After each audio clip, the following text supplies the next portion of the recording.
Welcome to Advanced TV Herstory, where hearty discussion of all things TV draws a smart circle around lessons of leadership, persistence, and achievement. Every time you tune in, you'll find fresh perspective and dots that are connected to reveal just how powerful TV is to women and how important it is that we're represented. I bring this to you from my vantage point as a public relations and marketing consultant, as an adjunct professor, and as a lifelong student of TV. I'm your host, Cynthia Bemis Abrams. Oh wait, find this podcast at Apple Podcasts, Radio Public, Libsyn, Google Play, and Auto Radio. Engage with us on Twitter. Our handle is @TVHerstory. Okay, on with the show. Hey, it's great to be with you live at the Southgate Media Group Marathon. This episode of Advanced TV Herstory is being recorded for release later, which is a wonderful thing. Podcasting can be kind of lonely. We put out a recording about something we love, and for me, that's talking about the fantastic stories of leadership, persistence, and achievement by the women in and of TV. And it's all for humanity to enjoy or critique, whatever that might be. But to be able to gather here in person at the Blue Box in Elgin, Illinois, to share my show and meet others in this realm, it's a pretty excellent thing. So foremost, my thanks to Rob Southgate and his dedicated team for creating this marathon and allowing me to participate. Read the news. Podcasting is taking off like gangbusters. The number of women creating podcasts is increasing as well. So ladies there in the audience, whether you're here today or in person or listening to Advanced TV Herstory on your own schedule, and you're thinking, hey, I'd like to do that, please contact me. I'll share contact information at the end of this episode because I'm happy to chat about the setup costs and, of course, the many, many benefits and rewards that come with podcasting. Indeed, podcasting is here to stay, and I am incredibly confident that the future of Southgate Marathons, this gathering of podcasters, will be held in larger venues and continue to gather some of the Midwest's greatest emerging talent, independent podcasters. Pretty terrific group. So, without further ado, let's talk TV. Advanced TV Herstory takes a researched, thoughtful, sometimes provocative look at the stories of TV women.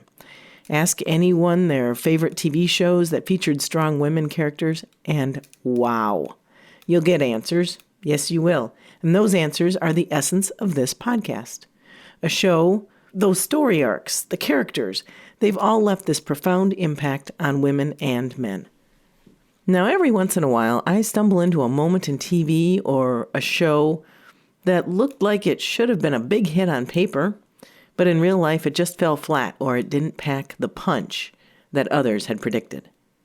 That brings us to February 26th, 1996, the Monday evening late into the season of CBS's original fall lineup, when Elizabeth Taylor either appeared or was referenced throughout 4 women-based sitcoms. Your Advanced TV Herstory lesson is this. You're going to receive a better understanding via this crazy time capsule of how women's roles have evolved over the seasons, the near total lack of record or recognition of this thing called Tailor-Made Monday, and perhaps the conclusion that, Elizabeth Taylor was a smarter businesswoman, not to mention a tremendous actress, than most give her credit for being. 1996. I just keep asking, where was I? And why don't I remember this? CBS's Monday night lineup might have needed some boost, caffeine, a little love, something. Monday nights were focused around 4 sitcoms, 2 of which were war horses, classics. You'll recognize them. And then there are 2 that featured talent that, were not the right fit. If you were in Chicago, then at 7 p.m. Monday nights in 1996 on CBS, you were watching The Nanny. Yes, Fran Drescher. 3rd season, solid ratings. Fran Drescher was leading a team of talented writers and directors who in many cases, when you think about it, were taking situations of comedy situations from vaudeville and Preston Sturges and I Love Lucy, and then tossing in that unforgettable accent. Miss Fine, the nanny to Mr. Sheffield's children, with regular appearances by her mother, that incredible helmet-haired, well-endowed Cynthia Fine, played by over-the-top Renee Taylor. Was she playing it over the top, or is Renee Taylor really that bold? Anyway, Mr. Sheffield had invited Elizabeth Taylor to the family home for a business meeting. And so it's really tough, listeners, for me to set this non-visual stage for Drescher's brilliant physical comedy, her facial expressions, and the chemistry that the cast and the writers had created. So what you do need to know in this clip is that Fran's mother is hiding in the closet as she too is dying to meet Elizabeth Taylor. This is such an honor. I'm Fran. So, are you Maxwell's wife? Oh, no. I just work for him. Actually, I've never been married. Not even once?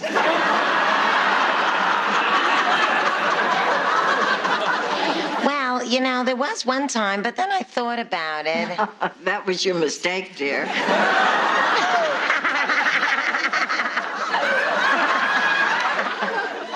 Shouldn't you tell Maxwell I'm here? Oh, yeah. Sure. You know what? I'll just buzz him. Just buzz him. Buzz. Well, I'll just go hang up your coats. What are you doing here? The boy let me in. I gotta meet Elizabeth Taylor. Excuse me. Over my dead body. If I could meet Elizabeth Taylor, I could retire in Florida tomorrow. Miss Taylor, I'd like you to meet my mother. Oh my gosh, how many times have we heard that basic bit before? Well timed, it never gets old. Now, this episode's title was Where's the Pearls? And it was directed by Dorothy Lyman. Now, that name might ring a bell if you are a true advanced TV historian. Lyman herself is a connected warhorse, having brought the character of Opal to life on All My Children, and also as Naomi on Mama's Family, that Vicki Lawrence show from the 90s, the 80s. She's also a shirt-tail relation to Candice Bergen. Their husbands were brothers. Okay, that's just a cool Thanksgiving dinner that I see there. Elizabeth Taylor was one day short of 64 years old when this episode aired. She was a bit past her iconic look, a decade removed from the very public role she embraced as the leading fundraiser and advocate for AIDS research. And it was in that time frame, the late 80s, that she raised more than $250 million for AIDS, those are in 80s dollars, and openly criticized the Reagan administration for dragging its heels on funding research for this disease, which was killing Taylor's dear friend, Rock Hudson, and would claim the lives of so many other talented entertainers. No, at this stage of her career, she was just having fun making big dough off of her perfumes. At that point, the classic white diamonds, and now she was rolling out black pearls. Okay, back to the Nanny. Unless you have the DVD, there's no way for you to see the full episode. It is available on YouTube, just this one clip of Taylor's appearance. It's a great cast. And of course, Butler Niles is as starstruck as Fran. How do you do, Tismailer? I'm Biles the Nutler. That's not right, is it? This way, Elizabeth.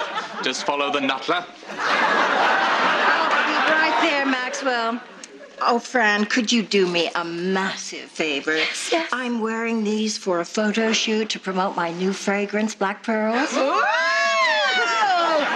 Say, could I? No. Oh. Could you just call a bonded courier and have these sent to this address? You're a love. Oh, yes, my queen. Yes, that call will get made. Thank you. Fran's mother, Cynthia, convinces Fran that a bonded courier is likely to get robbed. So Fran decides to deliver them herself, but her taxi gets into an accident.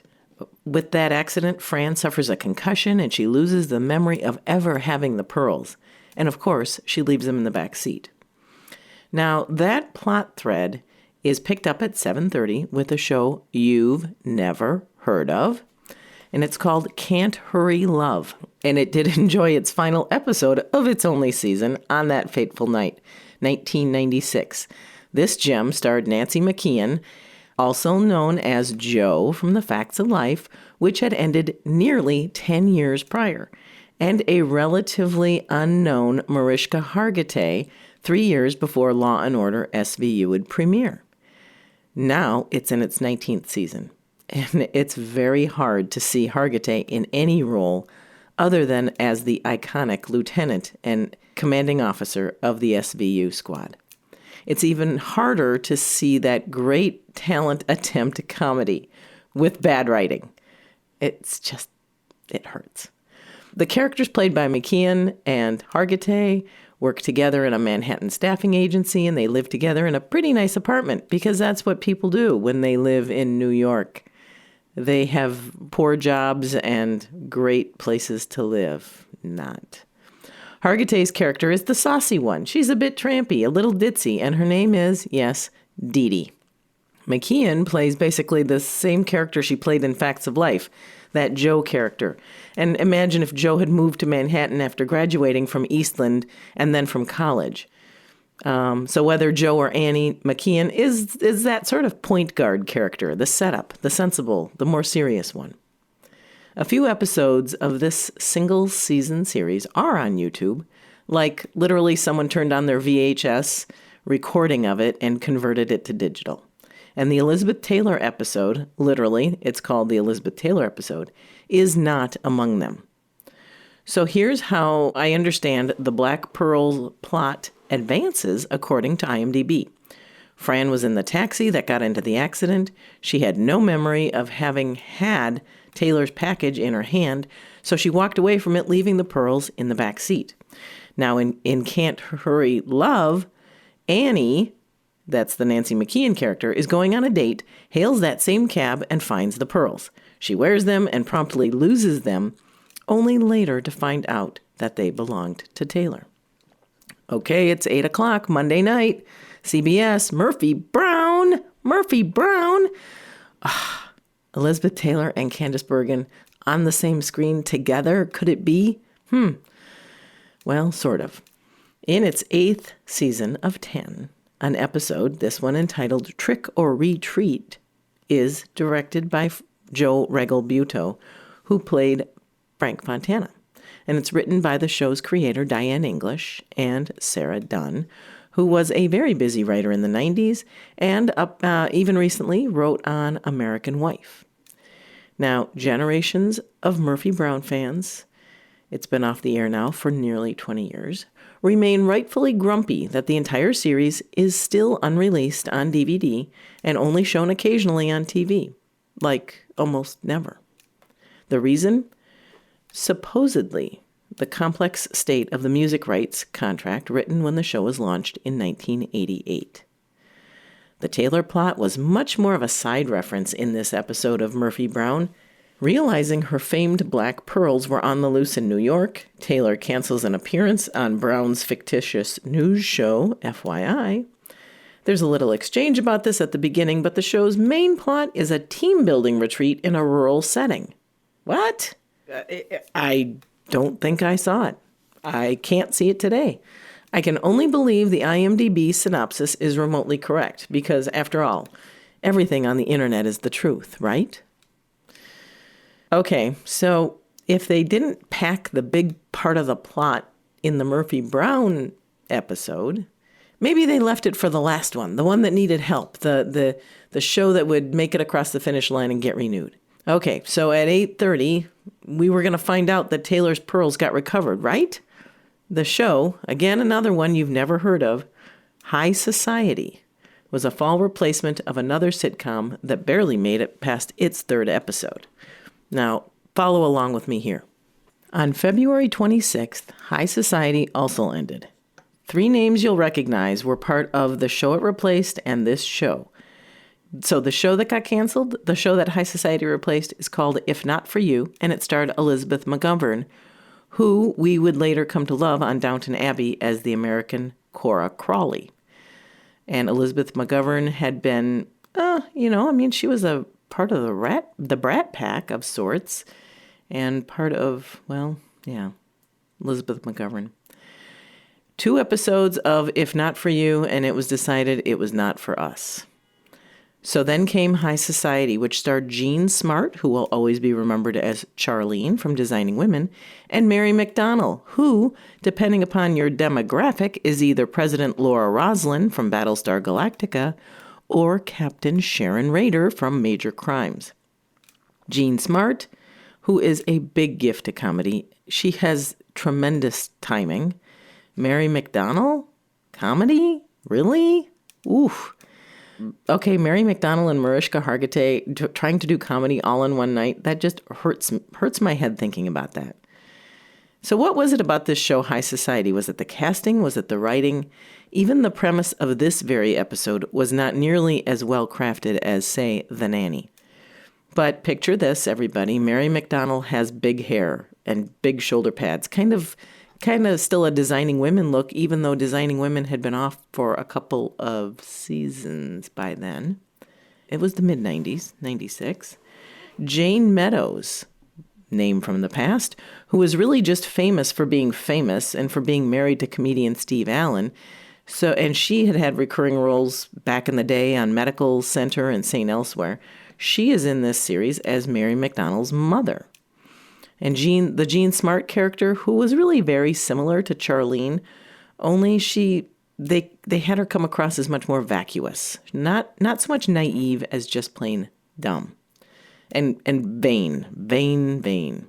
So these 2 society women, McDonnell's character has a grown son with whom she has an eerily close relationship, at least what I was able to see from this episode. And there's just a lot of reference to Valium and martinis and cigarettes and easy sex. And all in all, it was a pretty low bar for comedic writing. And the laugh track didn't help. It really just immunized them and the writers from the reality of just how bad the writing was. The plot jumps around from being robbed to Jean Smart, who we'll call the character Charlene, deciding that she, after all this great bonding that she sees between Mary McDonnell's character and her son, she wants to have a baby. So the plot had wandered, and it ends up with the Charlene character just sort of deciding, no, maybe she doesn't want to. Seriously, the only reference you hear in this episode, which is carved up into 3 segments on YouTube, you can actually see it. The only reference you hear to the Elizabeth Taylor Black Pearls plot thread was a toss-off line by the robber at the beginning of the episode, and that is that everybody's having their jewelry stolen these days, including Elizabeth Taylor. That was it. No appearance, no further integration into the already flimsy plot of this series in its 13th and final rotten episode, which, as I said, is available on YouTube for you to bear witness. It's directed by Iris Dugo, and it was written by 2 men, Robert Horn, who did write on a number of women-centric shows, and Daniel Margosis, whose IMDb profile touts his work as an intern and executive assistant to producers of women-centric shows. Was this his chance at writing? For Pete's sake, if they were giving away chances to write for Mary McDonnell and Jean Smart, surely there was a woman who could have given just a greater degree of credibility and stature to their fine work. Jeez.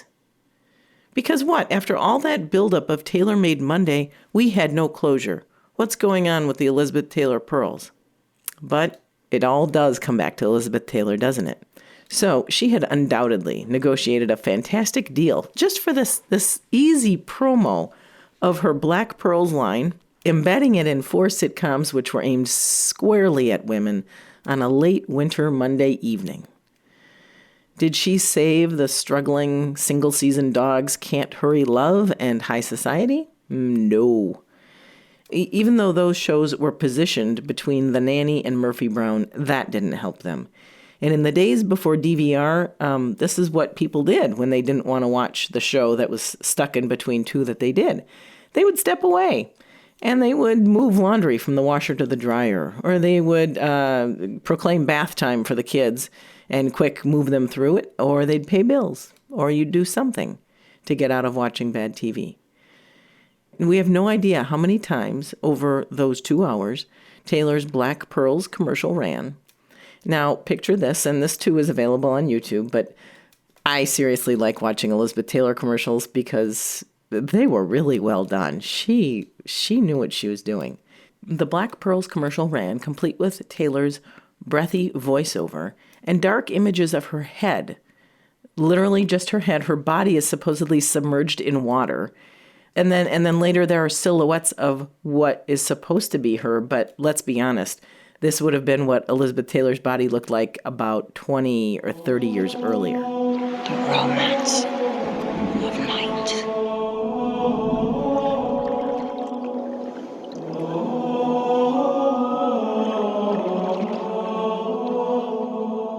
The ecstasy of stolen sensual moments.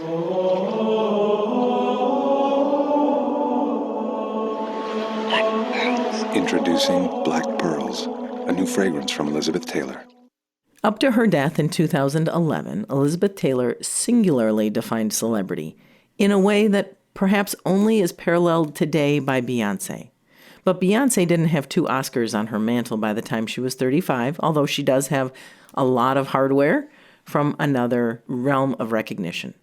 Taylor certainly appeared on TV frequently in roles as well as herself, including very fun cameos in the 80s and 90s on the daytime dramas General Hospital and All My Children. Getting back to her AIDS work, it feels like she really pretty much knew her power and how to use it. Little exists today that tells the story or even reveals who is responsible for decisions about Tailor-Made Monday.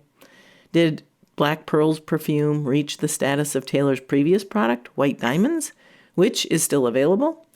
Well, I think the fact that White Diamonds is still around and nobody really remembers Black Pearls, maybe it's out there. 20 years later, I think White Diamonds still wins. And that too has a really great commercial on YouTube. But 20 years later, hello, actresses Fran Drescher, Candice Bergen, Mary McDonnell, Jean Smart, and Mariska Hargitay are blue chip actresses. Selective in what projects they take on. Huge followings, and not nearly the tabloid-documented drama that Elizabeth Taylor and her career generated. Although it is a different time. Now, one might say that Candice Bergen has taken a bit of that Elizabeth Taylor stature on. Her mere presence on a show is an attraction, there's no question. But really, we would all just be happy and forever in debt to the lawyers who can figure out how to get Murphy Brown released on DVD or a streaming service. Yep, that's what we talk about here on Advanced TV Herstory, the business, the careers, and the plots good and bad. Drop me a line with your own memories of single episodes or entire series. Or, as I noted earlier, if podcasting intrigues you, let me know. I'm happy to have a conversation and steer you in the direction of good resources. This podcast is about the impact of TV on our lives. So tell me about how it's affected yours. Send a note to advancedtvherstory@gmail.com. That's all one word, advancedtvherstory. Or tweet me at @tvherstory, and we'll head down some rabbit hole together. There is so much meaning that hasn't been discussed about the decades of TV. Find the archives of this podcast ready for streaming at the website www.tvherstory.com. And here it is, listeners. Do you want a tip for getting through your next multi-generational family function? You don't really want to talk politics or defend the millennial who's currently getting grief from his or her tattoos while sitting at that fine family table. Instead, start talking about podcasts to those in particular who are intimidated by that technology. Grab your phone, or better yet, grab Aunt Sarah's iPad and show her how to go right to a site where she can stream directly. And then you just say, just press play. And yes, something like Advanced TV Herstory is coded as clean, so you won't get yelled at down the road for having exposed her to salty language. Because that's what we do, bringing you the stories of leadership, achievement, and persistence by TV women. In this case, when Elizabeth Taylor probably made a lot of money for very little work. Loyal listeners, this is why I podcast. I'm your host, Cynthia Bemis Abrams.